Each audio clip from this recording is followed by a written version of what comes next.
Link is broken and needs an overhaul. Running full-size buses on fixed routes at infrequent intervals is not a functional public transportation system. Greenlink surveyed their passengers, and the number one complaint was long wait times. The problem is there's not enough passengers to justify more service, and without more service, they can't get more passengers. Let's look at their budget. $14.63 million worth of expenses versus revenue of $652,000. They charge a $1.50 fee to ride. Calculated out, this means last year they had 434,000 passengers, or about 8,400 per week.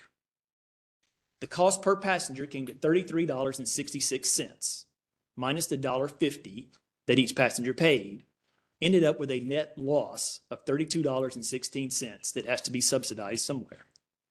This system is way too costly to continue as is. One problem with Greenlink is its administration. They seem to be stuck in the "this is the way we do it" mentality. Last year, I was asked to join a group who applied for a $1 million EPA grant that would provide an autonomous electric minibus to service at no charge to the people that would have serviced the Nicholtown community. It was a proof of concept trial. If successful, this grant could have been renewed for an additional $5 million to increase the service. Greenlink was asked to sign a letter of support for the grant, but declined. This was a letter of support. No other action on their part would have been required. The administration seems to have a plan of asking for more government funds to maintain the system, and that is not providing an adequate transportation method. I would ask of you that you have frank discussions with Greenlink advising that they improve service or risk losing funds. Next meeting, I will present you with a solution that will provide more service, more frequency, and with less cost. As we look at the future, we need to move people more efficiently, and the current system is not going to meet our needs. Thanks. Okay, thank you. Mr. Vic Rosenthal.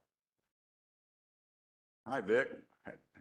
Hadn't seen Vic in a while. Good to have you with us. Thank you, Knox. It's been a while since I've been here, and there are a few new people on council since I've been here. I think y'all will remember I sent everyone a letter earlier in the last week. We got off to a late start trying to get help. I'm a volunteer at a food pantry called Samaritan House.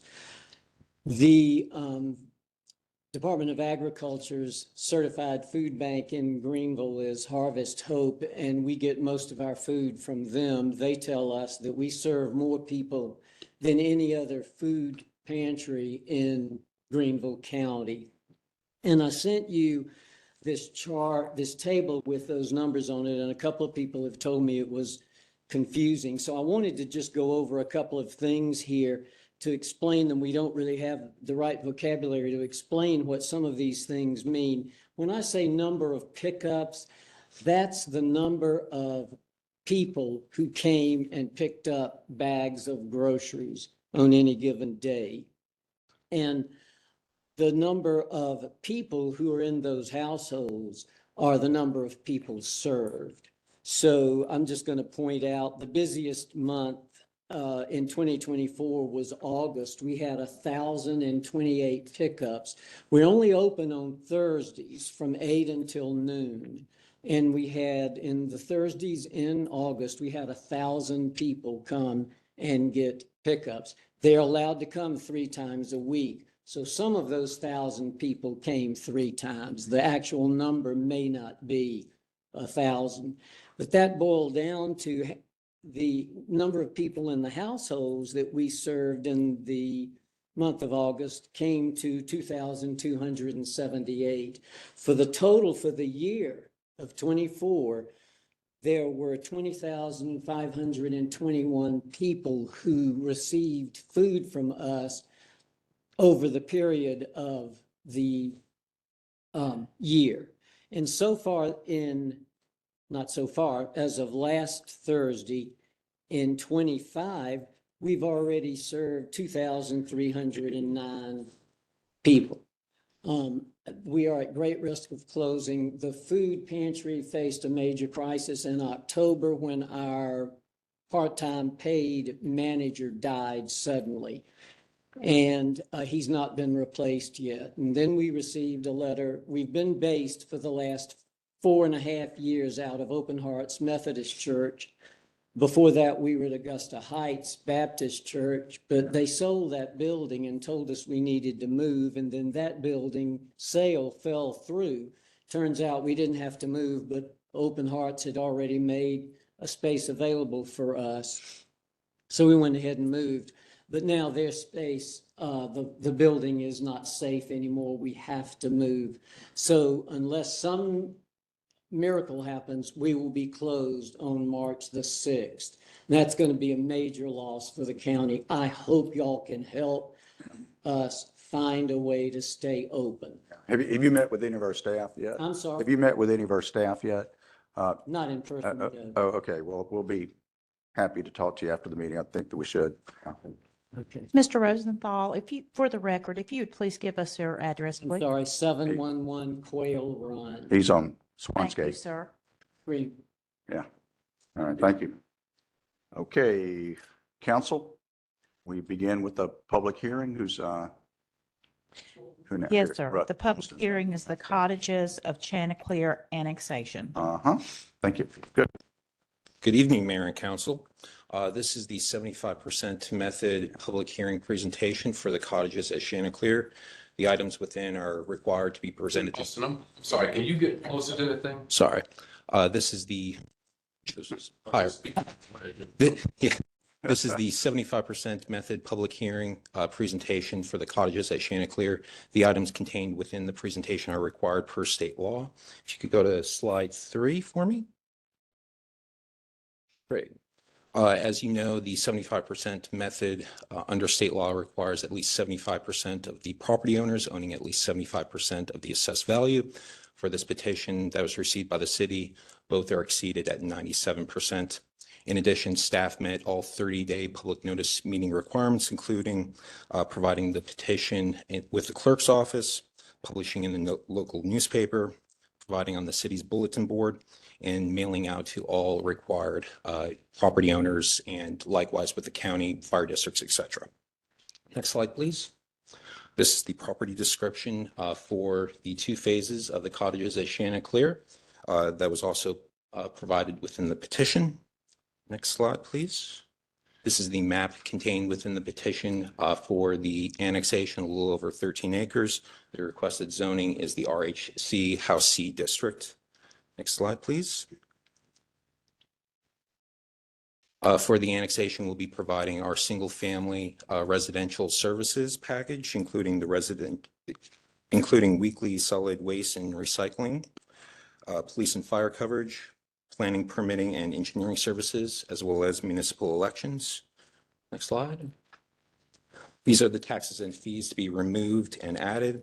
In particular, to be removed are the millage rates for Gant Fire District, Greater Greenville Sanitation District, the stormwater fee for the county, as well as the sanitation fee for Greater Greenville Sanitation District. To be added are the City of Greenville's millage rate, the city's stormwater fee, and the city's sanitation fee. And just noting that Greater Greenville Sanitation will be increasing their millage rate for the 2025 tax year. More information will follow with first reading, but I'll turn it over to the mayor to hold the public hearing. Thank you. Okay, thank you very much. I know y'all worked hard on this for a long time, so appreciate the good work of the people in the neighborhood too. Happy to anybody else wishes to speak on this matter. Okay, if not, we can move on to a regular agenda. We have the consent agenda up first. A motion, please. So moved. Second. Motion second. Clerk, call the roll. Councilmember DeWorke. Aye. Councilmember Fleming. Aye. Councilmember Gibson. Councilmember Brazington. Aye. Councilmember Stahl. Aye. Councilmember Dow. Aye. Mayor White. Aye. Regular agenda, 15A. An ordinance to approve the FY 2025 operating budget for the South Carolina Technology and Aviation Center Board of Directors. So moved. Second. Motion second. I have a question. Question. This one makes me scratch my head, the why. And I know we have an ordinance that told us to do this some time ago, but we don't do this for GMU, which is a lot closer to us. Any is- comment? Any? It is part of the way they were organized. Okay. Mhm. In that case also, they are leasing land. Mhm. And so they report to the city and the county in this method. And it's just part of our code of ordinances. Councilman Brazington's our representative on that board here. The question of why still stands, but for the record, go ahead.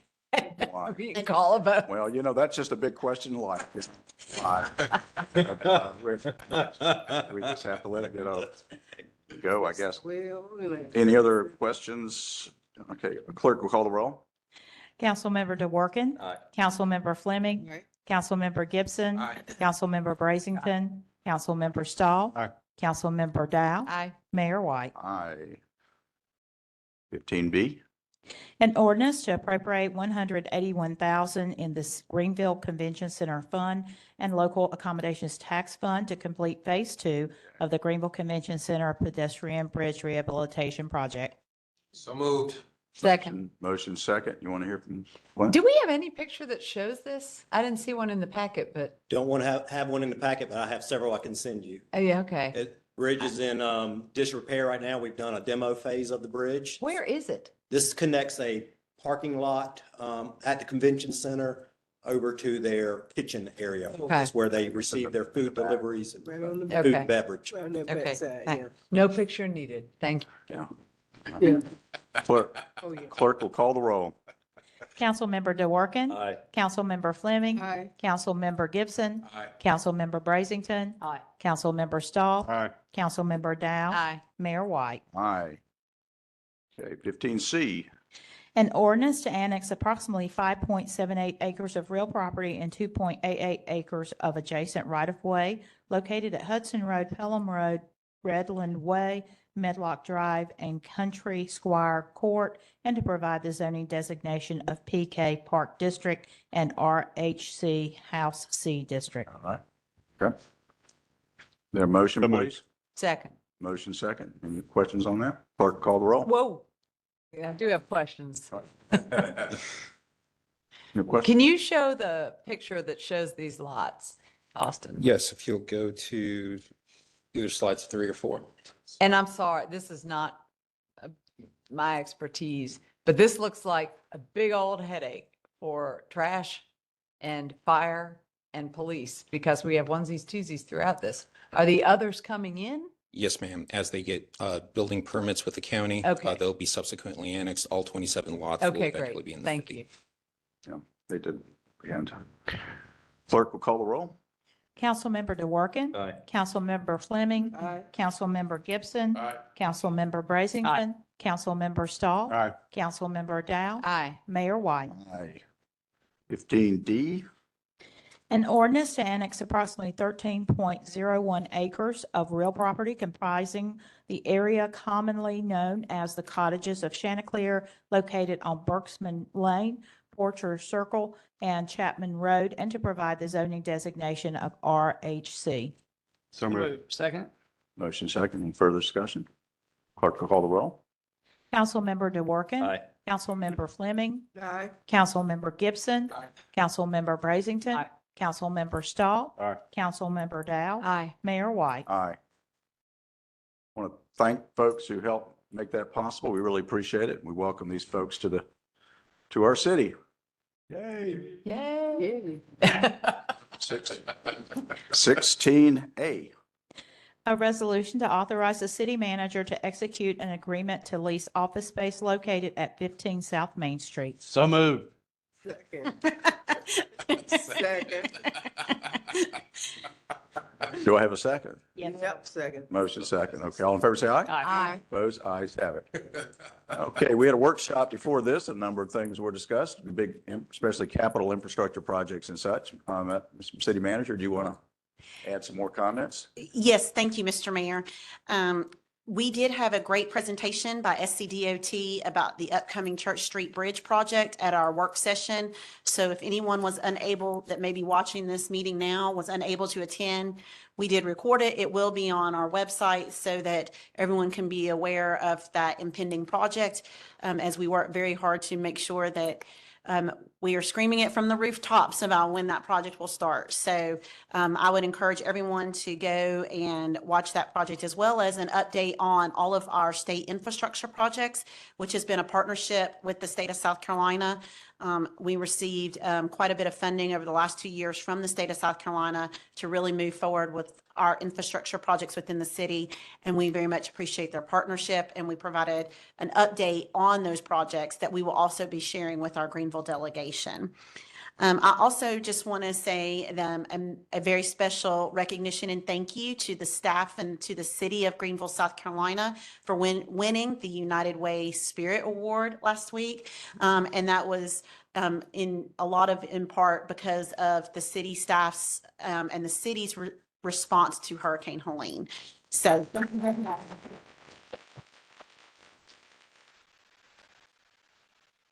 And with that, Mr. Mayor, I have no further comments. Okay, all right. Thank you very much. With that, council, meeting adjourned. 5:50 PM.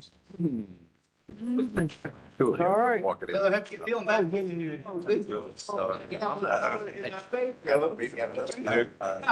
just started speaking. But I'm okay. All right.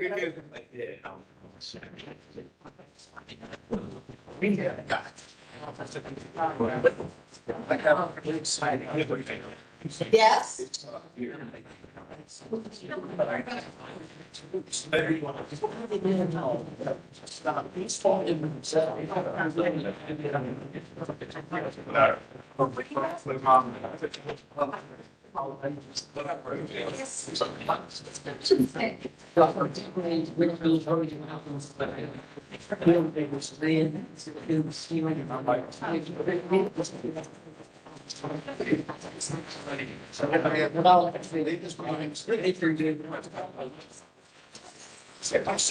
Yeah.